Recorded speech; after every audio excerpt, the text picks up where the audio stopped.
So please, I think you can introduce yourself and Okay, get going. okay. I need to, sorry, do a click on.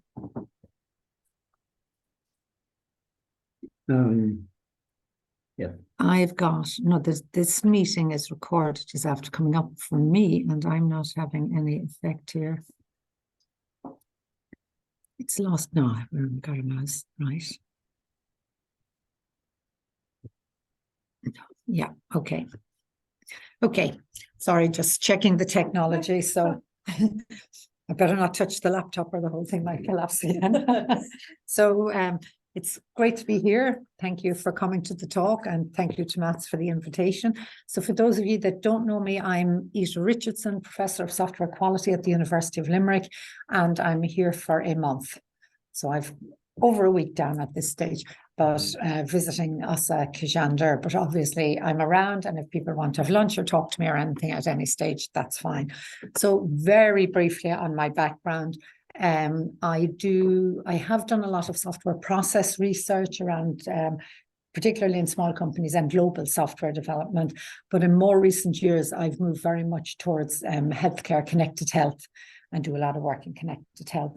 And I also have a strong interest in gender issues. So myself and Asa are kind of parallel to each other, or clones of each other or something. I don't know what it is, but have had a very similar life maybe over the last 10 years. So Matt's asked me to talk a bit about interdisciplinary research and about how methods from other disciplines can enhance software engineering research. Now, given that we're such a small group, I'm quite happy to interrupt as we go along. Okay. And if I don't get to the end, I don't get to the end, or we can resume another day or whatever it is. So I'm not precious about what I have to talk about. So I start just by giving very quick definition. Now, I actually gave a talk in UL a couple of weeks ago, at which our UL president attended, and she came up to me afterwards and she said, I totally disagree with your view on interdisciplinarity. Yes. But what I was saying is that I think interdisciplinarity, multidisciplinarity, transdisciplinarity, and cross-disciplinarity, if you look them up in the dictionary, they're all the same. Yeah. And as academics, sometimes we make this big discussion around what's what. And as far as I'm concerned, it's much more about how you approach it. So I'm going to talk about interdisciplinary. If you think what I'm talking about is transdisciplinary, I'm quite happy with that because Webster agrees with you. Okay, so that's just laying out my stall before we start. I think sometimes that's important.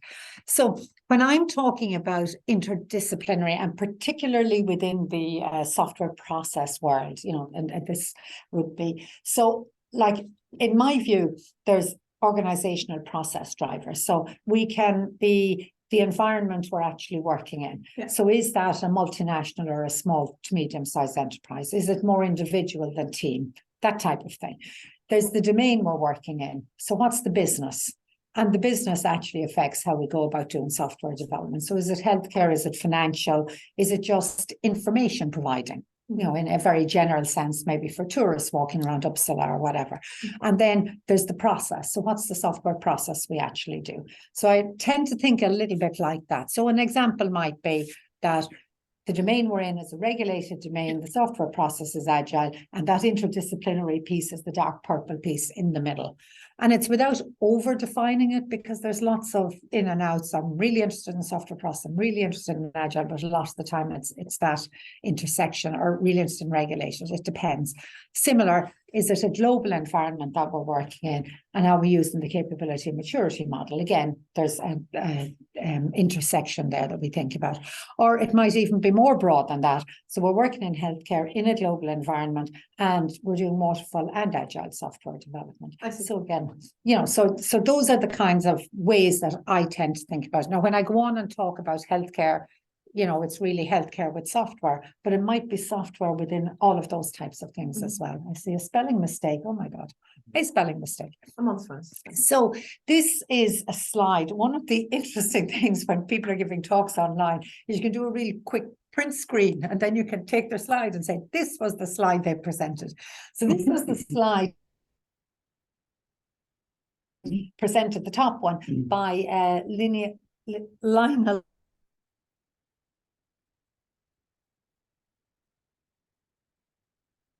Briand at these are significantly connected. We need to be able to talk to each other and work together. And only then will we be able to offer the novel solutions that software engineering needs and maximize the impact.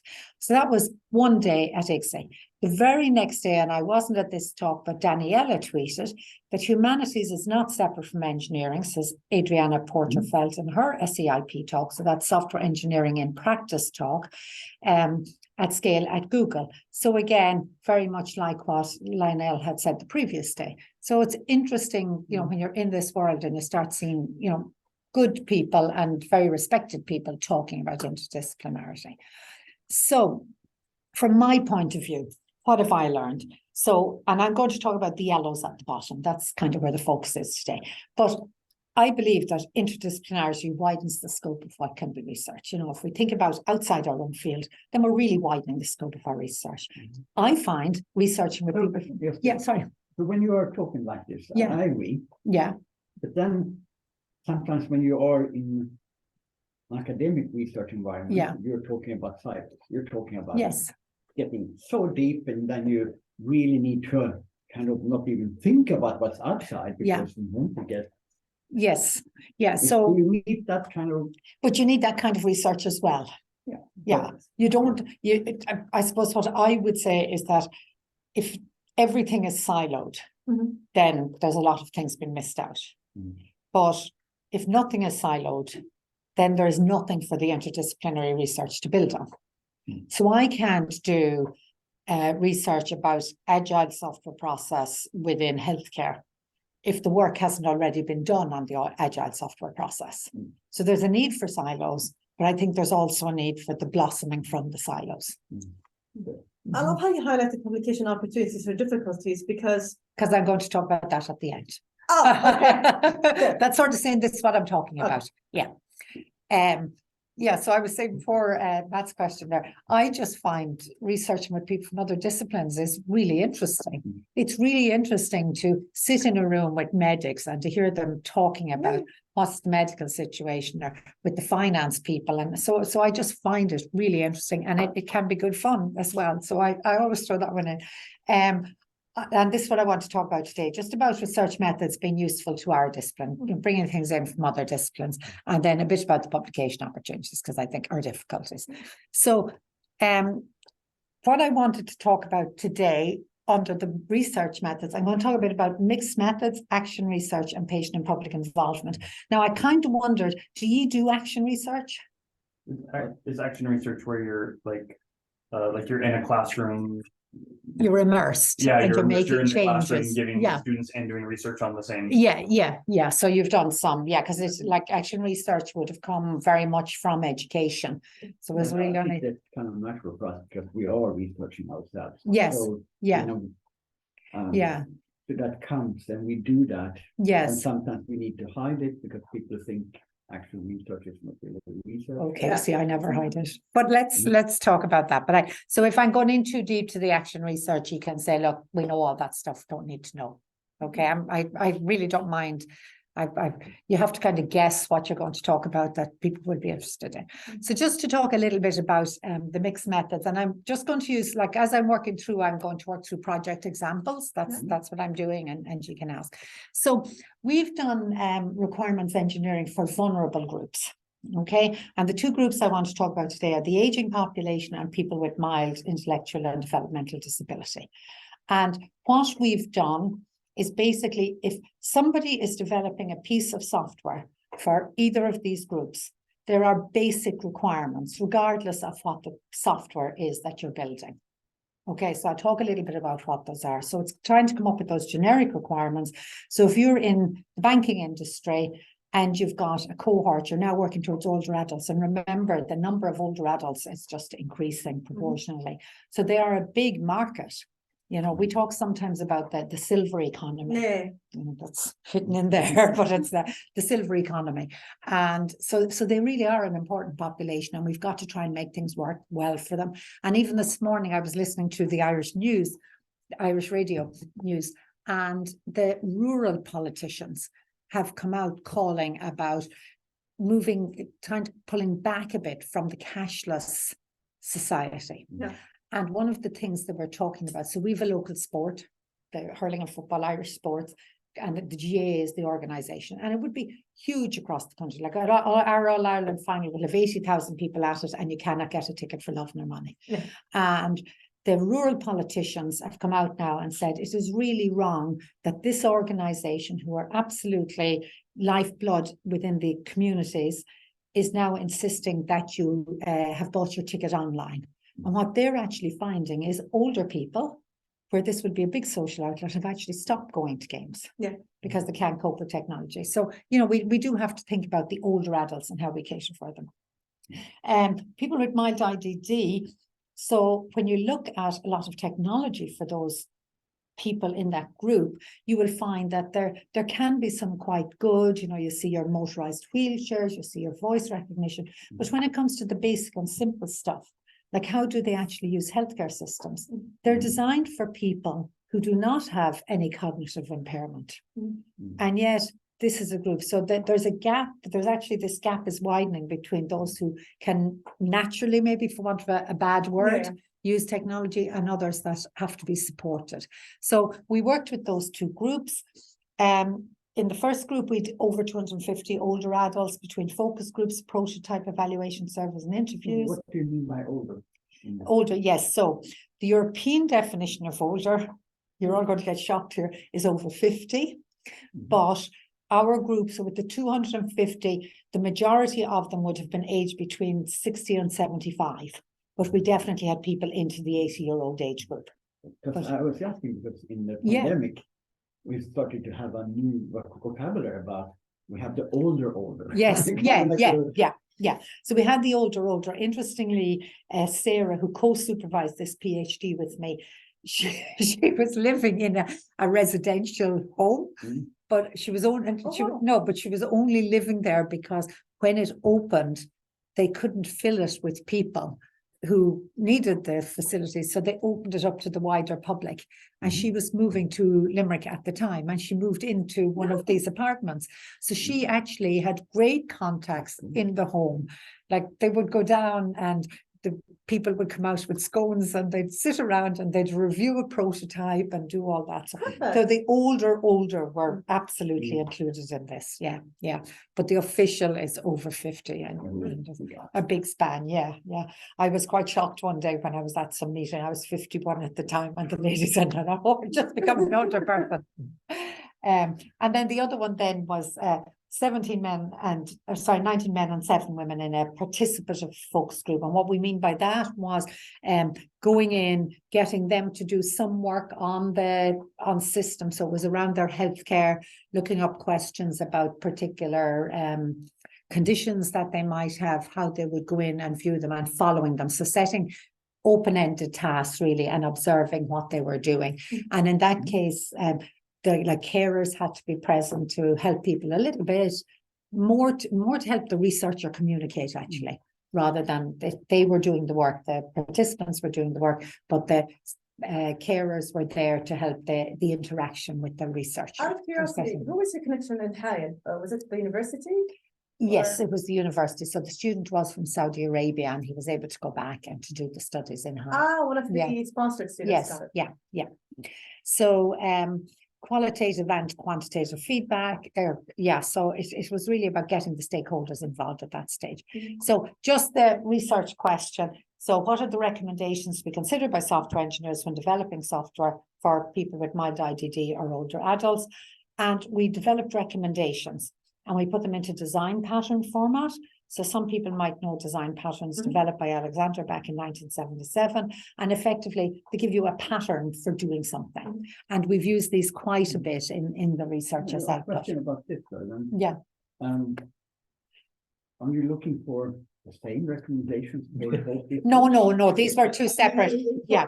No, these were two completely separate studies. Questions, you get too deep into them. You're kind of like, it has to phrase them super carefully. Yeah, no, it's more phrased for the sake of presentation. There were separate studies, and even I was presenting something last week and I had a third one in there, but I have that in today.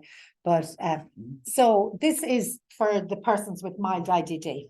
Okay, we came up with 4 to 6 recommendations classed under usability, accessibility, content, and gamification. And what I want to talk about, just the gamification before we look at the list. for a minute. The gamification. So the student had gone in and had done the work. Yeah. And he had found, so the next stage, so he was coming up with recommendations. And the next stage of the work was that we would do interviews with healthcare people. COVID happened, right? So life changed a lot. And we had to really relook at how are we going to move forward with the PhD. And in his initial work, what he found, because remember I said that we're doing the participative focus groups, he found that that group of people really interested in videos and games. Yeah. So they weren't interested in text, they wanted to go in. So we actually flipped the PhD a bit. We did a whole new literature review on games and the use of games for people with mild IDD, developed a game that would reflect what they might use, put it up on the App Store, and then did analysis on the comments that came back. So we did that as a complete flip of the PhD. So the PhD finished up completely differently than it would have if it wasn't for COVID. And Do you know we why had to the cope with text, that. they weren't interested in the text? I think that's very interesting. It's one of the things, and when I say this to people who work with people who have IDD, so a typical person would be someone who has Down syndrome, for example. They love games. They will say that, oh yeah, we kind of know that. And sometimes I find this kind of work is when you produce the stuff at the end, it's effectively what is common sense. But it's common sense if you know it. Yeah. And it's common sense when you collect But I it. think gamification is quite interesting because it comes up in many different Yes. contexts. Mm. And I remember in the late 90s, there were some dreams about in the education research community, whatever we're talking about. Oh, we're going to have games are so fantastic. Look how much they learn by doing this. Yeah. And then when you put it in an educational point of view, where you're forgetting about how much time you actually spend. That's right. Yeah. So that kind of died out, and now it's coming back again. Yeah. No, we put games in education, remember? Yeah, it was a trend and then not anymore. Yeah. But that's right. And sometimes we see these sort of things, like even AI. I mean, AI was talked about in the 80s. Oh, yeah. Yeah, and now everything is AI. It sort of became untrendy. I remember having a discussion, someone saying, no, AI it's gone, don't even talk about it anymore. And here it is, it's back again. So you do those cycles. But it just was an interesting, I suppose, in a way, it worked well from the PhD perspective, in that we had found a really interesting finding that we could actually keep going with the PhD. A rather, not a small group, I wouldn't say. Yeah. But it's a. Yes, it was a tiny group. An identified group. Yeah. So, Yeah. So it's really like if Manif had gone in, done that study and had really started finding out these things, but nothing particular that we could focus on, I don't know what we'd have done. Yeah. So it was very opportunistic really to end up going. But one of the things, and I possibly mention now in a further slide, that we have started doing a little bit of is this idea of content analysis on commentary from the app stores. Because it's really interesting to see, that people will. Who commented on the app stores? Was it the users? People, or the users. The- Yes, we put up our prototype onto the app store, and people who were using it came back with comments. That's really great. Yeah. and I think also you have a different. The restriction for education is not there. Yes. But these people, if they spend time, it's not a problem, right? Yes. Yeah. It just, so it's just another way of thinking about. So I mentioned in the previous one here, where we did the prototype evaluation, and that was where, based on the commentary from the older adults, we developed a prototype. This was sponsored by IBM, that part of it, developed a prototype, went back to the older adults, and they did an evaluation of it. But the App Store side is effectively the same thing, except you're making it more public. Lots of people, and people will comment. And Much more accessible. And then even after it's so good to be able to get a hold of it so it doesn't disappear. Yeah, exactly. So it's just a really nice way that we've been using a little bit of. So anyway, so here's some of the ones. So that's just whatever, 6 of the 46. And I'm just going to show you the pattern format then that we come up with. So we actually take each of those recommendations and we present them like this. So it's saying, this is what the recommendation is: control the number of choices available for the user when they're progressing through the application. We've it under the category of graphical user interface. The problem: experts agree that software developers should reduce the number of choices available in health information system applications for persons with IDD to ease their cognitive load.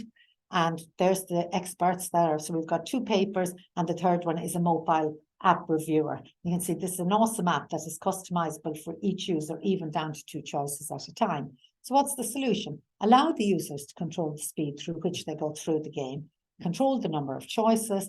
And here's an example of how we set it up. And there you are. So if you're setting up a game for somebody who has mild IDD, there straight away is something to take into account. Themselves, or is someone No, the else? idea would be that you're a software developer in a company and you're going to develop for this particular group. Well, this is something you should think about putting into your software. So this is like in a pattern format. Yes. Look at the problem that is like, okay, this is a good idea, adopt it Mm. to design. Yeah, So what's missing is the consequence for example. So usually you have the Yes. problem and the consequence. Yeah. Positive and negative. yeah. Positive.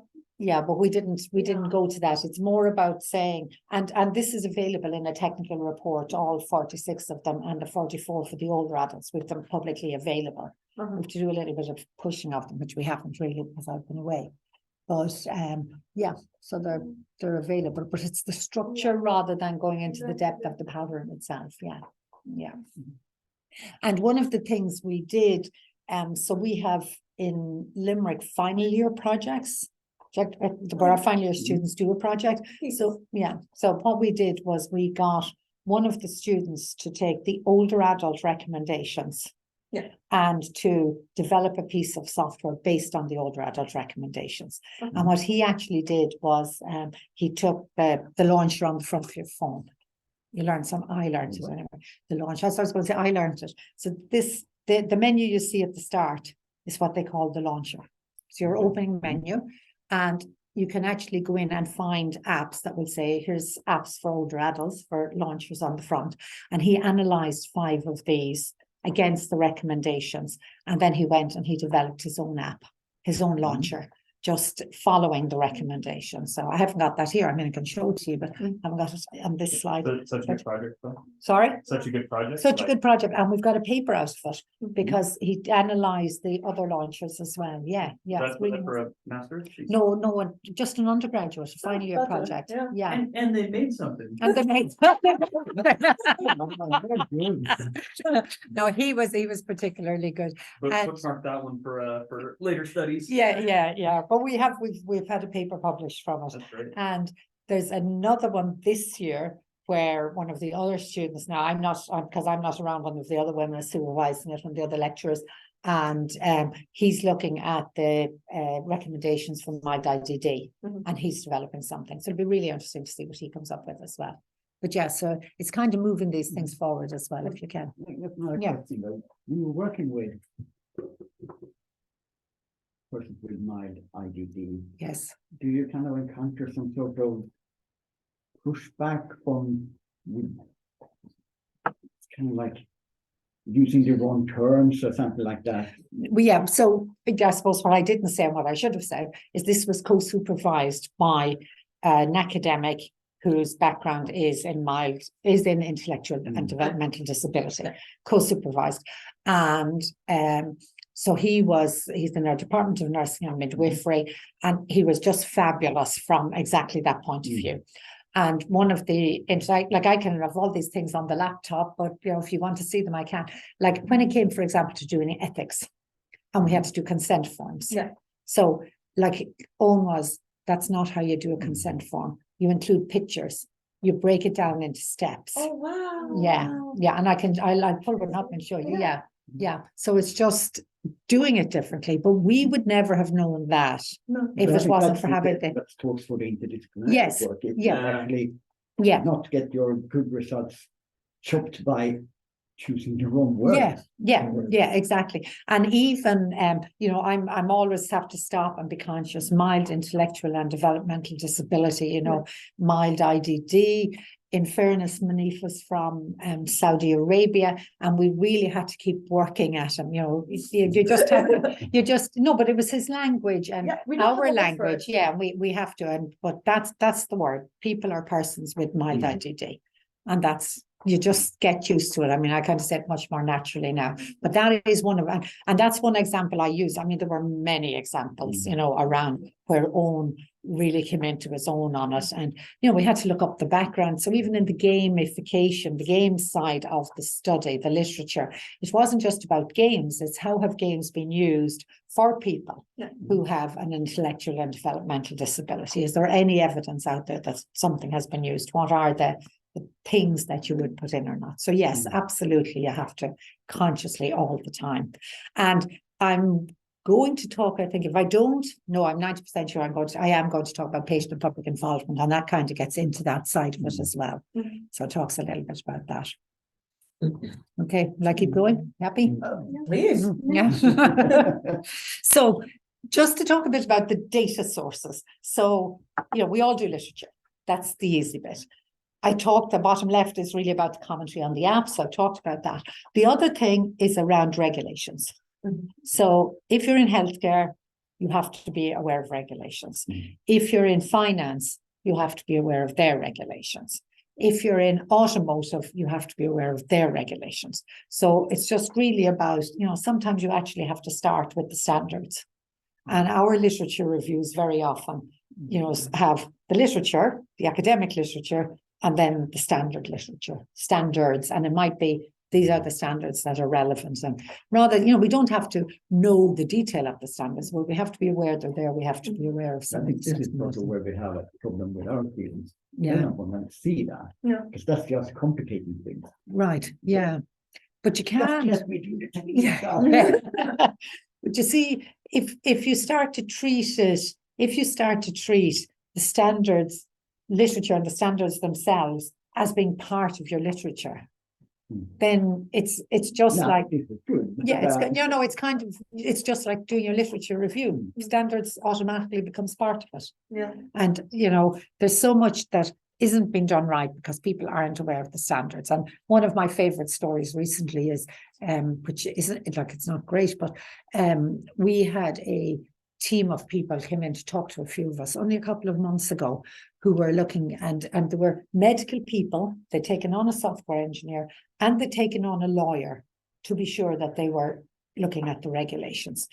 And they'd done about a year's work on developing some sort of a medical piece of software.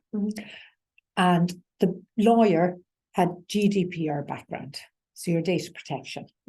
But the lawyer did not know that to have a medical device approved for use, you have to have your software process regulated.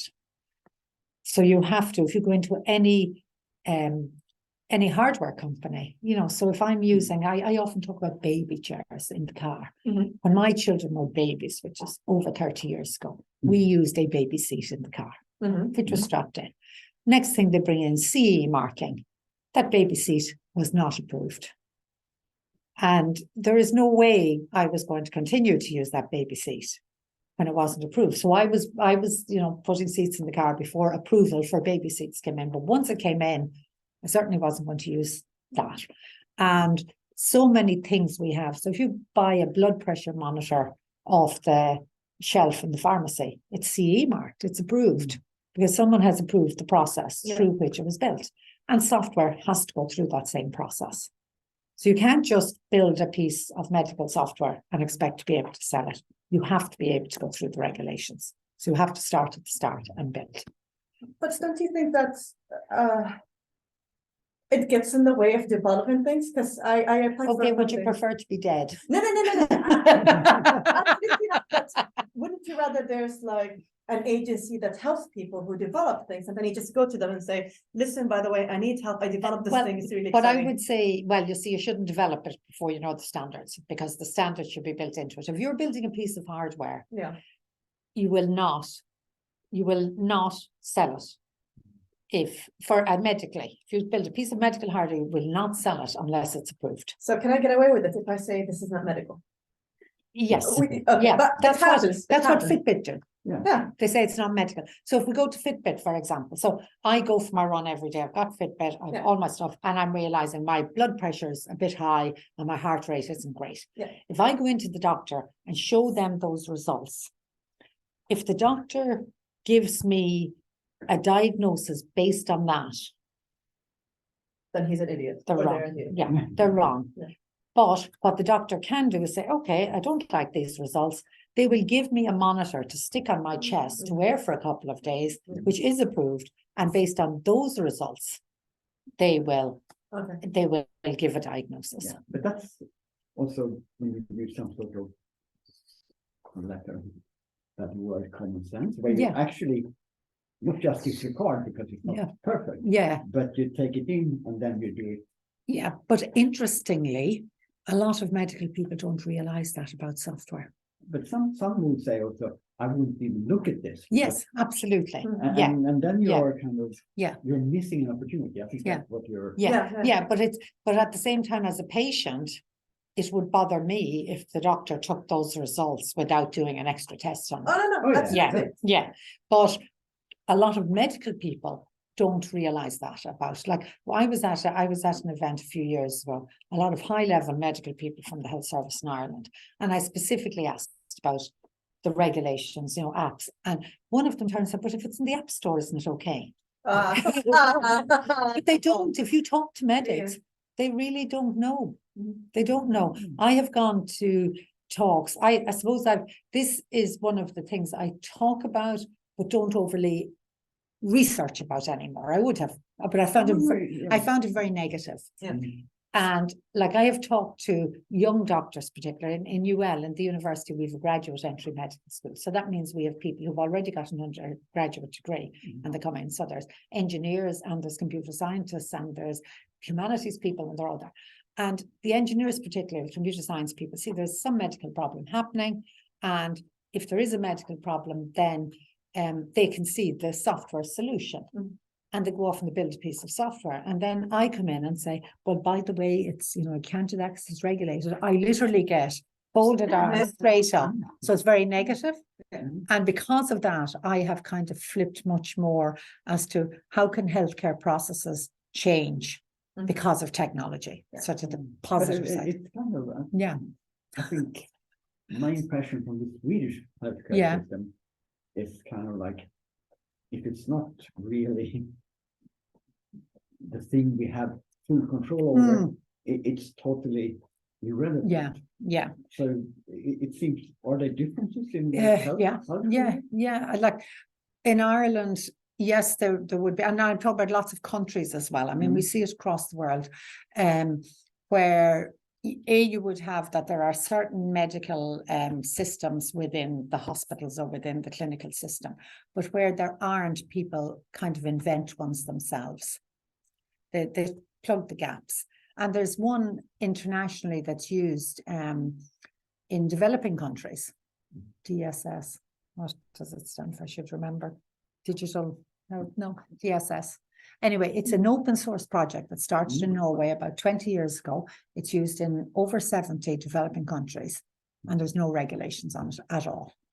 And there's one part, and this kind of getting back to what you're saying, there's one part of me says that's really wrong because, just because someone's in a developing country doesn't mean they should be a guinea pig for, this. But on the other hand, if having that software makes a huge step change for somebody, then maybe it should be in there. So it's sort of one of these debates. It's an ethical debate. Yeah, talk about your ethics. Yeah, it's an ethical debate, I think. So if you're working with groups of people who are totally malnourished and bringing in a piece of software can actually help that food program, then why not?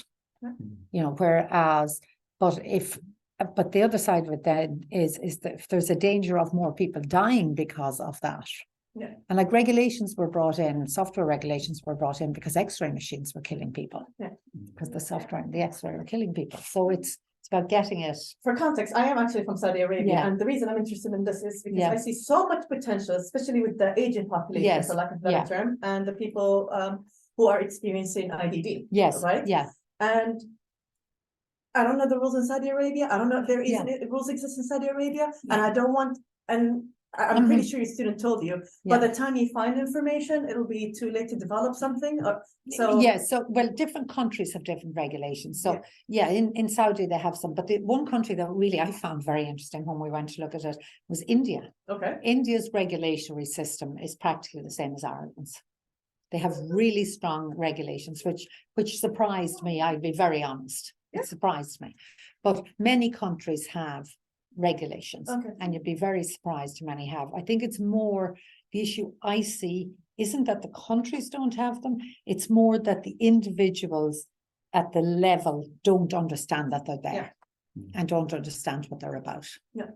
So, yeah. So they're there and it's interesting. Okay, we get beyond the regulations. It's amazing how much regulations are. The other data sources and, the user groups themselves, so the people themselves, software engineers are groups we would actually involve. So, we've gone in and we've asked software engineers, when you've been developing for people, what have you thought about? Have you considered it? And the other one then are, what I'm kind of calling the experts, which might be your healthcare professionals, for example, in the healthcare world. So we would actually bring in those groups and talk to them. So just to think about the data sources is really important as well. So here, we talked about the regulations. So the medical device regulation entered into application on 26th of May 2021. So since that, it is illegal to use a piece of software for medical purposes if it's not ratified. The other one is the accessibility directive. So we've talked a lot about the regulations. So what's a medical device? Any piece of software, I would highlight it there, being used for human beings for one of the more specific purposes: diagnosis, prevention, monitoring, prediction, prognosis, treatment, or alleviation of disease. And like what we do see sometimes, interestingly, is there was one particular project in our university which was worked on by a physicist and a physiotherapist. Now, it was hardware rather than software, but when it came to the regulations, it was costing so much, they actually moved to the veterinary side with it. So it's something they developed for humans, but used, and you can see why people would do that. So there are those issues. The other one then is on the accessibility side. So member states shall ensure that public sector bodies take the necessary measures to make their websites and mobile applications more accessible. Mm-hmm. So if we're thinking about developing for public bodies, but like it should be beyond public bodies really, and we get into the area of university design and that, but you do have to be thinking about that now. And what we're actually seeing back at home anyway, is that public bodies who have web pages and things are actually working through them, trying to make them more accessible. And we had in our university, we had contact, I suppose, with the European project, who were trying to come up with an automated way of reviewing websites and saying, here are the 20 things that are wrong based on accessibility, which is a really nice output of it if it ultimately works. So just on that, those two pieces of research, 45 recommendations for people with IDD, 44 for the aging population, 2 PhD graduates. One of them was really good at EPE, so we like to sing his praises, and he got an award within Lero for it. And with peer-reviewed research papers, 6 interdisciplinary, 3 with industry, and 1 with international authors. So it's work that is publishable, that we've gotten stuff out of. The other this slide should have been before that now, but sorry. So the other one I just wanted to mention is Science Foundation Ireland. When COVID happened, so Science Foundation Ireland, our big science funding body, had a call for COVID projects, rapid response projects. And we got one around the COVID tracker. How do you develop a good COVID tracker app? And the part I was involved in was around the accessibility. That accessibility had to be considered in COVID tracker apps. I mean, we did lots of other things, but that was just my little corner of it. So just to so that's I suppose a very not controversial, modern one, new one. That and the medic people all say that we are going to have more pandemics. We are going to need COVID tracker apps for a long time. In Ireland, we used it a lot. Yeah, in Ireland we did. And I was actually involved on one of the COVID tracking teams. So when the COVID started first, we started one in the university. And so it meant that people had to be contacted with their results, and then someone had to ring them back and find out who their contacts were. But once the app came in, people were able to their contacts came up straight away. So that you didn't have that intermediate step for many people. People like some concern about privacy, but even, people really discard these concerns. Yeah. It's energy and handling, like the batteries. Yes. Yeah. But we still used it. Okay. Yeah. Oh, yes. We care a bit about the environment, but you see, well, okay, so here's my one on the environment. And I know nothing about it, and I'm definitely going to get a final year student to do it. I fail to understand how the environmentalists haven't hit on videos and photographs, because like we've data centers eating up around the world, energy around the world. And if you tell me that those data centers are storing of 80%, if they're not storing 80% of videos and photographs, what are they storing? I'm quite convinced. I watch people at events, and I did a tour of Gothenburg Cathedral the other day, and there was a lady in our group, and she literally videoed the whole time. I'm thinking, where's that going to go? How much energy is that going to use? So I think there's lots of things that are using anyway. Sorry. Anyway, it's my little bugbear that I get to find your student to look at that and to do a bit of figuring on it, I think. Okay, so the second bit of the talk, I'm now talking for 3/4 of an hour. Will I keep going? Yeah, no, we're kind of. That's okay. I'm at totally 2:45 is sort of the official okay. ending time, and that's sort of because most people could stay in 3 anyway. Yeah. Okay, but it allows, and it's good. I think it's good to have discussion. I like discussion. I end up talking too much sometimes. So I want to talk about action research, and like we did one, agile methods and global software development. So we had sponsorship from a company, UpCERG. They're an Irish-owned, headquartered SME with over 280 staff. So SME, like medium size, that's where they fit. They did optometry software and optical lab software. So if you go into your opticians and the management software that's behind what the opticians are doing, that would be what UpCERG. They actually got a big contract with Vision Express, I suppose. Oh, recently. okay. Yeah, I think it's Vision Express quite recently. Over 8,000 sites, 77 countries using their software, and those are the countries they're in. So they're developing software across all these countries, and their growth model was by acquisition. So they had their company, they saw a small company in Sweden, I'm sure that one in Sweden, yes, in Strängnäs, and they bought the company. So now they've got 2 sites, and then they see one in Canada and they buy that company. So they've got all these sites where they've got people developing software. So that's their global. So what they wanted was some model. Yeah, just about that one. Have they looked at sort of what's happening when they're buying up? They're growing and they're very successful. So from a business perspective, I don't know, but what we were interested in doing was helping them to develop processes that could be used across the world. So it's around the processes we're in. Yeah, but as a business model, it was really successful. And and people seem to be one of these companies that people work in and don't leave, those kind of companies where everybody loves but it. Your point was way back when we had this pharmacy, a big pharmaceutical company here. It was bought up by someone even bigger, Pfizer perhaps, or something. Right, yeah.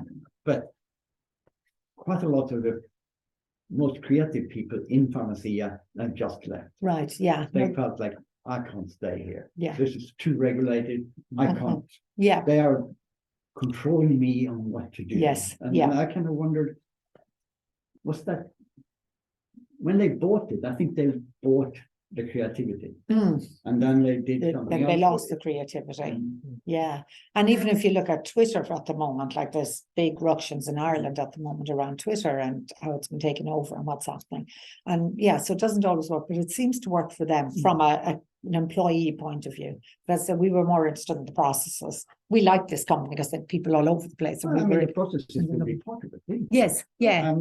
Yeah, but the processes, like one of the fundamental things we would say about processes is that they don't have to be the same all over the world, but they need to be able to integrate with each Exactly, other. I mean. Yeah. So Yeah, the way the process actually is Yes. set up yeah, could be very restrictive or open. yes, or- yeah, yeah. So, But what they were trying to do here was to bring in global and safe, which is an agile software development Mhm. method. So that's what they wanted to do. So we came in to work with them on that. Mhm. So to come up with GSD and scaled agile in order to guide the organizations. And we developed a framework of the practices for agile GSD.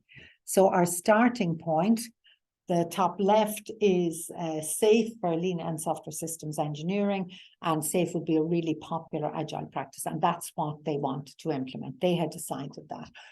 Our background was in global teaming, where we had developed the model on the right-hand side, and that when you actually were doing global software development, these were the practices you should actually do.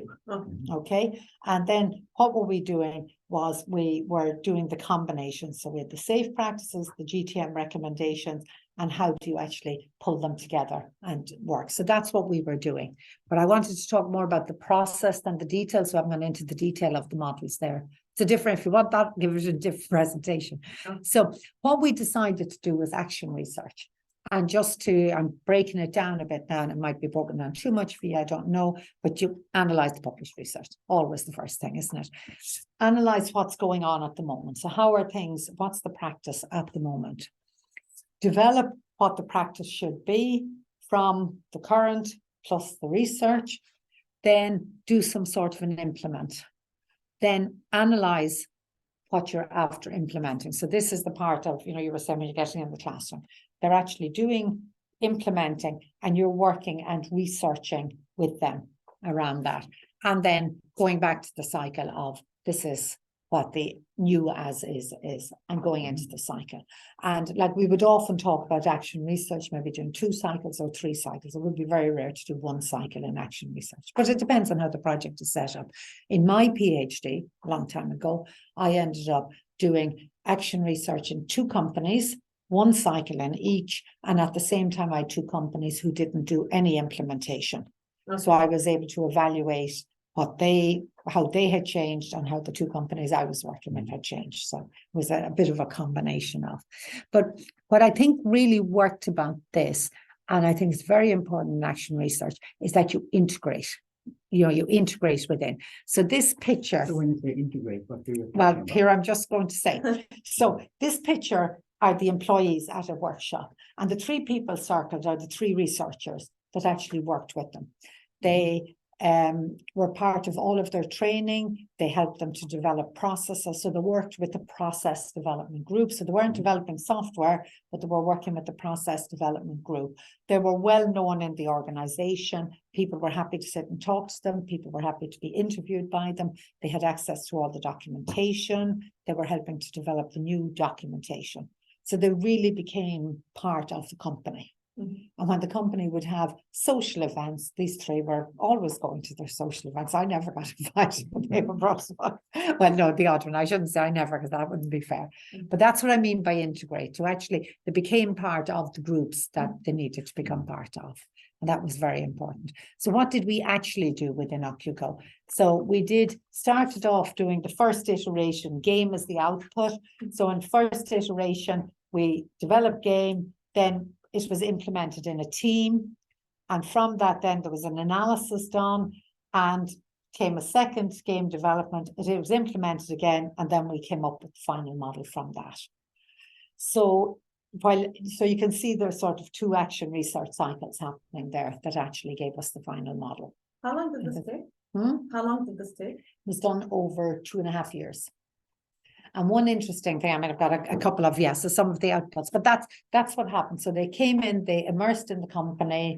Mhm. They weren't there all the time, Oh. but they were there a lot of the time. Mhm. Yeah. One of the students was there probably 9 months in each year. He was in there and got a job with them afterwards, and has gone on to bigger and better things since, of course. So that's what they did. Outputs. So like they actually improved their process, which led to efficiencies. The publication. So when they were, bidding for business, customers would come in and they had copies of the publications on the wall, with them framed on the wall. And they would say that big contract with Vision Express, it's Vision Express, one of them anyway, that actually having done work with us helped with that deal. That it was one of the things that the company recognized that they're getting in. But they had access to knowledge and training, you know, so somebody's sitting there who knows about how to do processes, and even over coffee break, people were asking questions and being answered. So they really had access, and there were further funding opportunities out of it. So we got more funding from them to actually do more work. For our point of view, with industry-based research, PhD student graduates, we got publications, with outreach and training programs, again, which is very important within our centre, and again, further funding opportunities. So because we came in, because we were immersed, because we knew them, that was really important. And interestingly, like that project finished about, say, 18 months ago, and I've been away for the last 12 months. But the woman that we were working with in it, you know, she contacted me recently and said, look, you know, we need to sit down and talk again and see, can we get something else going? So once you get a good relationship going, it can really help to keep it going. So the third thing then I wanted to talk about is patient and public involvement. So the first projects I talked about with the the older adults and the people with mild IDD, that was where we designed the project, we decided we needed stakeholders' involvement, and then we went in and we worked with them. PPI is different in that you actually involve the patient or the public right from the start of the project. So effectively, they become researchers within the project. So just a couple of the projects that we did. So we worked with breast cancer survivors, trying to understand how technology can support the physical activity for breast cancer survivors. So there's a lot of work around physical activity being really good to help people recover, and that technology could be used. So that's what we were looking at there. And interestingly, the diagram or the picture is a dragon boat. And for people who have breast cancer operations, doing the rowing is a really good exercise for helping to recover. So there's a couple of dragon boat groups in Limerick, and it was the dragon boat people that we actually worked with, which is interesting. The other group then, we're doing some work with people with dementia, and again, getting it, so it's music therapy.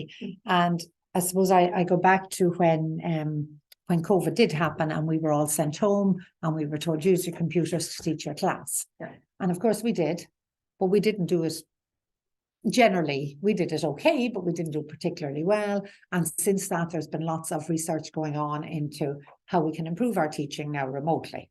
So even though we've got the technology, we have to learn how to do it properly and do it better, and how the pedagogy comes in. Music therapy, very same thing happened. So music therapists will normally work one-to-one with a person. Now they can't work one-to-one. They started using technologies, and music therapy has changed quite significantly because they're doing it remotely. So we're actually looking at that and how it's working. And as an aside, and I'm missing it because I'm away,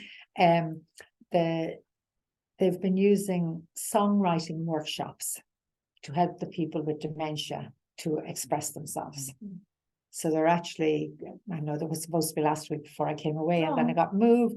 So I think next week, having a songwriting workshop with 5 people who have dementia, with a professional songwriter to help them express what they're at.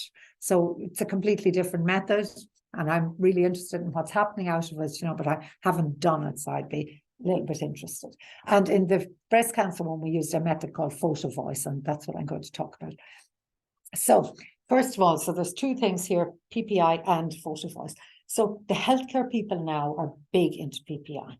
We have, if you're getting funding from our Health Research Board in Ireland, you absolutely have to have PPI. I'm involved in a cancer research centre in Limerick. We're just starting up, and we have a PPI group. So we're sort of overseeing what's happening on the PPI front. But it's about designing health research that's carried out with or by members of the public, rather than to, about, or for them. So it's absolutely involving them. And this slide comes from a workshop I was helping on the other day that John Salzberg was giving. And he talks about, these are what you should be doing. So right from the start, getting them involved in terms of partnership, thinking about the research goals and objectives. What are the methods and duration, the strategy and content of the evaluation, the data collection, the interpretation, and the dissemination of results. So those are all your stages. And what John would say is that really, absolutely, you must have them involved in these parts at the start and at the end. And to get them involved in the others in the middle is an absolute bonus. Very, very useful, but an absolute bonus. But the idea is that before you're writing the grant proposal, that you actually have somebody who has that lived experience behind them and can help you write that grant proposal. I think this is good, and it's also, whenever you go to educational conferences, they typically would have an ethics grant or something like that. Yeah. And before, it was very common that you would hear people presenting some sort of project, and then the discussion was very often about what happened then. I mean, and kind of all the, and this was set in the kind of ethical strand, and it felt like many of the presenters hadn't really thought about the kind of when this project ends, what's going to happen to the person who you're working with or doing something for.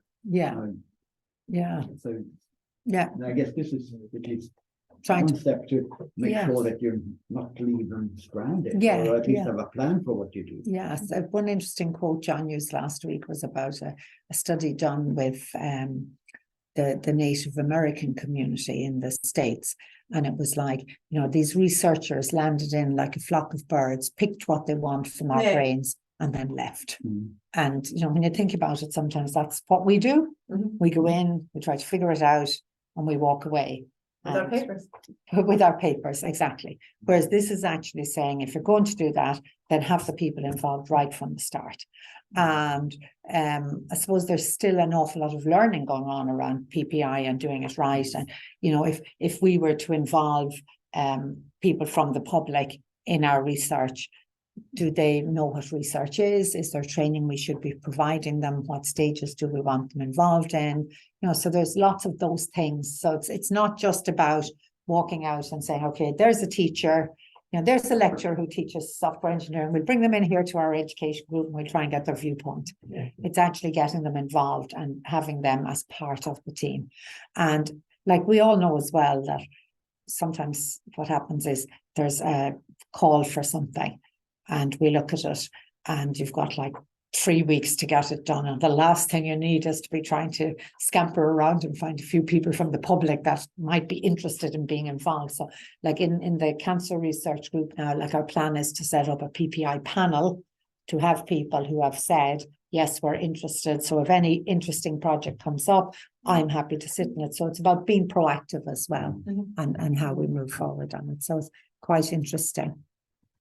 So in this particular project, what we were looking at, you know, what difficulties do breast cancer survivors have after they've completed primary breast cancer treatment and returned to their homes and community? The other thing is that co-PI on this was a nurse from nursing and midwifery again. Yeah. Okay. So this wasn't something that we took on our own. And Michelle, who was the research fellow on it, was actually sports science background, who had actually worked in a company around the development of bras for breast cancer people. So a lot of the mechatronics side of it, she was very involved in. So what are the support tools they use to overcome and address difficulties after completing their treatment? What are the advantages and disadvantages? And how can technology be used to support them after completing the primary breast cancer treatment? And we particularly focused on physical activity.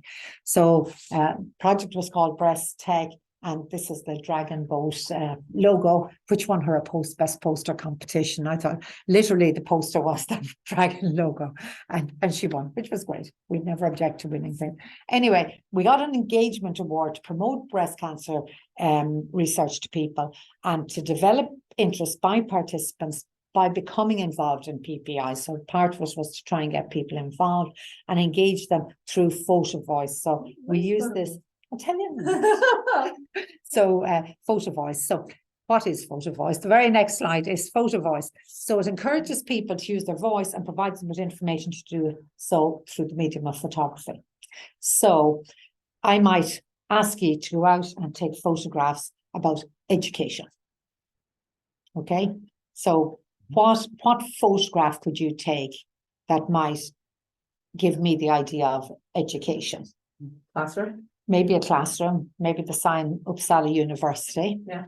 Maybe I say, what are the challenges and the barriers? And you actually take a photograph of UpCERG University in the snow, because now there's difficulties people getting here or whatever. Yeah. So it's actually about getting people to go out and to take photographs. And only yesterday, back in Limerick, we had a poster demonstration around a workshop that I was involved in for women entrepreneurs in STEAM. And we got them to photograph the challenges, the opportunities around entrepreneurship and STEAM. And we just have an amazing photograph exhibition. So it's a really good way. It's just a different way. We're so used to walking in with a questionnaire and asking questions. Whereas using Photovoice, developed in 1997 by sociologists. So how good did they get? I mean, if you don't. Okay, so what, say with, well, if I talk about these, we'll talk about these. So basically, this is one of the photographs taken by one of our women. And they were asked to take photographs about physical activity, technology, and breast cancer. Okay, so here's one.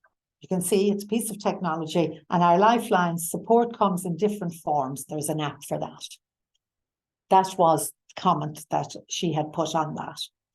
And that the technology was going to support. Now, what we've been doing with Photovoice is, apart from getting people to take photographs, we have used the KJ method from Quality, which in a nutshell is a bit like, you know, when people put up the sticky post-its, yeah, except with KJ, it's very structured.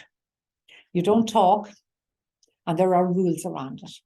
And I've had KJ training, so I'm like, if I go to a room and people say, we'll do post-its, I just go mad when it's not done right. Sorry, I just, because if people are talking, you'll find that the loud, noisy ones will win. Whereas if people aren't talking, the quiet ones absolutely have equal say. It's really interesting to watch. So what we get them to do, take the photographs, caption them, and then start grouping them into themes and come up with themes as to what they have found. No, I was just kind of wondering if you see the progress. I mean, if you ask me, take a photo on learning, I would probably do some pretty bad stuff. But that doesn't matter. No, the quality, no, the quality of the photo doesn't matter. It's just interesting, how good does it get? I mean, how good do the photos get, or the outputs? I mean, did you see just kind of one photo? Not really mushrooms, but sort of like how much better did they get? Did they learn from each other? The idea is that from our point of view as a researcher, that we would find out the different challenges, opportunities that they had, and then using that, we could actually move forward and say, okay, here's the opportunity. But from their point of view, from their point of view, so here's just some of the quotes. The workshops were so inspiring. I love this whole process. It has been very helpful and therapeutic, as well as great fun. So people really, anyone I've worked with doing this, and we've done a few of them in different topics, have really loved doing it, have found that it helps them to think about a little bit differently about where they're at and what they're doing. And for us as researchers, have given us steps to move forward and to think about it.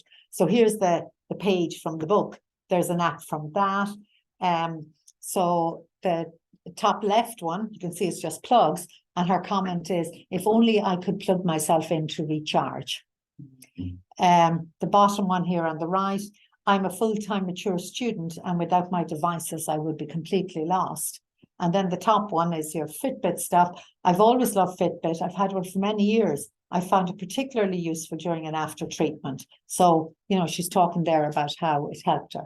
But we got them to group these into themes, and then we were able to start moving forward within the themes that they picked up on. If I go next week to the conference and suggest this, you know this, I'll be hanged, drowned, and quartered for suggesting something that is not quantitative as a research methods in computer science education. Mhm. So I wonder, No, I didn't see that far. Yeah, but you don't go, yeah, but what you do is you go to the other conference that will actually accept it. Now, if you go to Yeah. FIE, for instance, that I think that's why I like going to Yeah. FIE better than the FIXE. Yeah. Because FIE is, you have philosophy when you are learning, Mm. something like that. It's- Yeah. what are you talking? Yeah. Yeah, I think that we have a hard time getting that. Yeah. It's 16. Yeah, you choose your venues. Okay. Like I remember, I did my PhD, I finished in 1999, so I nearly forgot how long ago that is, 20 odd years ago. And like I would go to coffee break and there was one of our professors and he would argue that this qualitative research stuff, and every time, Academic Twitter. and I would hashtag. sometimes before Twitter was and I would sometimes look into the coffee room and think, oh, I see her again, I want to go for coffee. But like about 6 months to go, we were sitting one day and he had got it. He'd gotten the argument. And I just was like, I'm finished now. Well, I think, Yeah. Yeah. we have So another story. Yeah. It's like, we had one person who was applying for this, career position a mm, couple of years ago. yeah. And that person had done a lot of action research. Uh-huh. Yeah. And then I got a comment from the guy sitting at the appointment committee saying, well, this actually looks like research. Yeah. And it was 3 years ago. Yeah. I mean, it's like, Yeah. sometimes you bang your head. Yeah. But one of the talks that I was at when I started getting involved in, I suppose, gender at a non-clandestine level, I often talked about a lot of the work I was doing. You couldn't tell anybody you were doing it because if they did, they thought. Oh, yeah. Yeah. But now it's become much more open than that. Trendy. Anyway, yeah, I was at a talk and it was organized nationally and was given by a man who had been an advisor to one of our national politicians. And the big takeaway from me was, if you look at any group of people, there's a normal curve kind of thing. Mhm. And at one end of this normal curve, you have the people who absolutely believe in what you believe in. So you don't have to worry about them because they believe in what you believe in. Okay. At the other end, you have a group of people who will never believe what you believe in. Okay. And in the middle, you have the people who kind of are undecided, some are more, leaning one way, leaning the other way. And they're the group you need to think about. So you just ignore this top group completely. Interesting You ignore them. perspective. Thanks for that. And the crowd at the other end, they're going to be your allies totally. So they're your allies, they're the ones you ignore, and group in the middle are the ones you worry about. And honestly, that is a piece of advice I walked away with and it has stuck with me. This is true for politics. Yeah, but it's also true for something like the conferences. So if you're going to be doing qualitative research and there's this conference that's totally quantitative, just Bye. or else you need to change, Yeah. So yeah. So I think it's an important one. So this is just what we did. Recruited the survivors, and we had the survivors on the research team. We had 2 women who were part of the research team. So they worked with us on the goals and objectives, the methods and duration of the projects, and the strategy and content of evaluation. They did all that. And then after that, we recruited 20 breast cancer patients to participate in the research. Normally, what would we do? We'd have done number 2. Mhm. We wouldn't have done number 1. But we did number 1. So they were actually involved and we held 2 workshops. So we came up with a book, which I should have somewhere, it's probably in the, so we have a whole book that's actually showing this with a set of posters. We actually showed the posters on International Women's Day, which was the 8th of March. No, 3 years ago, 2020. And then, but it was in 2020. In 2020, on the 8th of March, we had, so that was a Monday, and on the Thursday, our country was closed down. And those posters have sat in my office since, even though they were supposed to be around the country. So I've actually been talking to somebody recently saying when I get back now, we'll look at them because they're really good. But we have a book that's online that you can just look at and see. But the whole point is that, so the theming there, so there's an app for that. So like that's the theme that we've been able to follow and to start looking at and say, this is something that is interesting and we should be thinking about. So that's just that one. So the survivors were instrumental in designing the workshops and the study. They were part of it. And we have an MSc student project with a research paper in progress. Things went up and down as they do. So that's what I wanted to say about the various research methods. So I hope that's given you a bit of food for thought. But It's really cool to see just like the extent of the interdisciplinary yeah. work. It's very cool. Yeah. So just, I did promise that I would talk about the publication opportunities or difficulties. So, you know, the difficulty is that often you might not be publishing in a field that's mainstream. And it can cause difficulties for your tenure, your promotion, or your grant proposals. But part of me is one of these flip side people that says, okay, there's grant proposals that really are looking for interdisciplinarity, right? We were looking at some, myself and us, we were looking at some the other day, and literally from them I'm saying, okay, yeah, there are no people in the healthcare in Ireland that we might be able to get together on, that we would work on. So we are seeing grant proposals, and certainly in Ireland, because of that, we are seeing that interdisciplinarity, even if the president doesn't agree with my definition of it, believes in it. That's why she argues about the definition. You know, so having interdisciplinarity within your promotion or within your tenure now is becoming more and more important. And I think there is that kind of move, you know, we're seeing it even in EU Horizon 2020 now, you know, there's your digital health is in there, and, you know, so there are lots of things.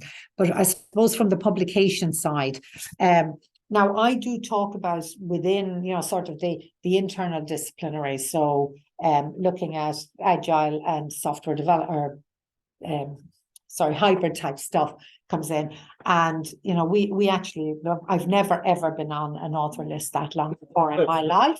Like a medical thing. Yeah, but that's exactly it. Yeah. And actually with the Covigilant project, the contact tracing app project, there were lots of medical people on that team as well. That's a case where you're supposed to be lost. That's the best. Yeah. I don't know, but I'm claiming that last is good. It's not even in alphabetical order. I have no idea. I might have been the last person to submit an edit or something. I don't know. But I definitely did work on this paper, so I don't mind being lost. But I was going to say with the Covigilant project, so with medics, and the guy who was leading it up, who was a software engineer, one of the very early meetings said, now I want to talk about publication strategy. And, you know, he's about to say, well, people who work on the paper, and next thing one of the medics says, no, anyone who's on this project gets on every paper. That was it. That was it. So like we had, I don't know how many publications we have out of the Covigilant project over 6 months, like 8 or 9, a lot. And I'm listed as author on every one. Now, my rule always is I have read the paper and I've commented on it, or my name isn't on it. Yeah. I do that. So anything that crosses my desk, I do, but I would guess that there's a lot of people that didn't. Anyway, so I'm happy to say I am one of the authors of this. So that was working with a big international team, and I see that as interdisciplinary because there were lots of disciplines across software engineering involved in that. This one is a health informatics journal. And like from our point of view, that impact factor is pretty nice. It's not brilliant, but it's not bad. And looking at a care flow network to assess the connectedness of connected health. So again, that's one that's, you know, a journal that we would publish quite a bit in, the Health Informatics Journal. We've also managed to get, so that's software architecting and global software development. So that's again, you know, within but sort of across software engineering. How do you feel about being part? Okay. Yeah. For lack of a better term, how do you feel about publishing in journals when journals create this problem, which is like constructing knowledge to people, and they're not paying reviewers, and you contributed? Yeah, but that's, I suppose, the whole open access thing has started to change that. Okay. Because like anything we're getting, so any funding we have now, so for our funding through LERO is through Science Foundation Ireland, which is from the government. So open access, we absolutely have to publish open access now. Oh. Yeah. So you'll see older stuff isn't open access, but new stuff is. So now I suppose when we would look at journals 3 or 4 years ago, I would say, okay, we've got to look at the impact factor. We've got to look at how long it takes them to do reviews. We've got to look at, you know, whether they're relevant to us or not. They would be the questions. Now, the question that's asked as well is, is it open access? Yeah, don't come to me saying you're going to publish in a paper that's not open access. Maybe we should Because talk we're in the like- future we about have- compensating reviewers as well. But Yeah. I suppose, and I think that one of the big issues at the moment is that from a reviewer's point of view, Yeah. is it's very difficult to get reviewers. But yes. This one then, so this is the guidance for the digital contact tracing app. So this is a co-vigilant one, so you can see the size of the project team there. But an impact factor of 5.43. Yeah, that's impressive in our field. Yeah, not great in the healthcare field, it's impressive in our field. So there are opportunities, and I think it's about working with your collaborators, trying to figure it out and trying to see where, and also you do have to look at your own internal. So if you're looking at staying here and being promoted internally into the UpCERG, University of Uppsala system, what's their requirement, what's needed, you know, or are you interested in moving to other universities where they might be a little bit more open about this or whatever? So it's about trying to figure out what's the need really, But I isn't think it? it also comes down to a bit. They had the Scientific Council of Educational Research 3 years ago. Then I think they kind of went around to different universities and asked them, how should we evaluate? Yeah. Because they were really struggling with it. Because how do? Do you put some people from education, some people from, I mean, they were talking about discipline based. Yeah. And someone from the discipline. And then we're back to sort of the old discussion we had about when we were trying to use this as a research subject. Does it mean that you have to be to the PhD level in computing and in education? Yeah. No, it's the next. But Yeah. what's that? Who are you going to have evaluate this? And people from the education, no, this is not good enough. Yeah. People from the computing, No, this is not good enough. Yeah. And but they were seriously trying to find out Trying how to, to do this, but Yeah. I don't think they have. Yeah. I think they got somewhere, but it's difficult. Yes. And it's I think what I've heard from what you're talking about is actually kind of bringing in someone with this expertise. I mean, Yeah. that's Yeah. that was not quite what we talked about before, because we talked about we should talk to them, but for us, when we started to talk to someone in education, they didn't want to listen to us because our problems were not the problems they wanted. Now it's different. Now people have started to see there are interesting things here. But it's I guess it's a moving target, and I think but also what's good enough. It's not sure. And when you have funding, people, they really have a problem finding someone who could do the evaluation. Yes. And then it sort of drifts towards silos again. Yeah. I suppose my strategy, and I know we're a much smaller university, and therefore it's probably easier, but we would have, in the last 10 years, we've had a very strong interdisciplinary, idea around. So if something comes up on the techie side in the healthcare side, I'm probably the person that's going to be contacted. Now, when they approached me first, actually, I was in Bolzano before I came here, and one of the guys, when they said, how do you tell people we don't develop software? And I'm saying, and literally an hour later, I got an email from somebody saying, I really have this really interesting project. We need to develop this software. And for me, it's about not saying, I don't develop software, thank you very much, but saying, okay, tell me what your project is about. And then saying, well, I want a research aspect to this. So what's the research aspect we can take to it? And if you just want software developed, put in the money for a professional software engineer. But I think you have to be prepared to take that, develop me a piece of software, and then work with them and try to figure out what it is, what the research project is. So an example recently, and hopefully we'll know whether we get the funding or not, someone came to me and they were talking about nutrition for athletes. And they want to develop an app that will help athletes to know what nutrition they should be taking. So of course, when I get talking to them about it, effectively, what they really want is to set up some sort of a knowledge model that will help make the decisions around what nutrition an athlete should be taking. Mhm. So if I'm a woman age 40 that's running 10K a day, then the model should be able to. And I'm saying, okay, but you have to structure this model. You have to know. I said, no, I can bring that to you. I can help you do knowledge models. And I said, oh yeah, we didn't think we had to do that. They're thinking we'll collect the information and someone will develop an app. Oh my But they're God. not thinking about that bit in the middle of that whole decision support and how do you develop the model and how do you do that?